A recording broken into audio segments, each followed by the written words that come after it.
ভাই, গতকাল বিমান দুর্ঘটনার খবরটা জানেন? হ্যাঁ দেখেছি, এত এত শিক্ষার্থী, শিক্ষক, শিক্ষিকা এবং পাইলট ভাইটা সহ মৃত্যুর কোলে ঢলে পড়েছে। এরকম মর্মান্তিক দৃশ্য নিজের চোখে দেখে নিজেকে ঠিক রাখা অনেক কষ্ট। আমাদের এত খারাপ লাগে, আর যারা তাদের আপন স্বজন তাদের যে কি অবস্থা। ভাবতেই পাচ্ছি না, কাল যাদের সাথে খেলা করলাম আজ তারা নেই। এই ধরনের ঘটনা আসলেই খুব কষ্টের। আমাদের নিরাপত্তা ব্যবস্থা যদি একটু ভালো হতো তাহলে হয়তো এত প্রাণহানি হতো না।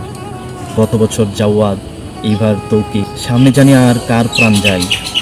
আমাদের খামখেয়ালির জন্য কত বাবা মার স্বপ্ন শেষ হয়ে যাচ্ছে। সন্তান হারানোর কষ্ট শুধু বাবা মারাই বুঝে। যাদের সন্তান হারায় শুধু তারাই ভিতর থেকে ফিল করতে পারে যে এটা কতটা কষ্টের হতে পারে। আমরা আমাদের এই অসতর্কতা, অসাবধানতার কারণে আরও যে কত মানুষকে হারাবো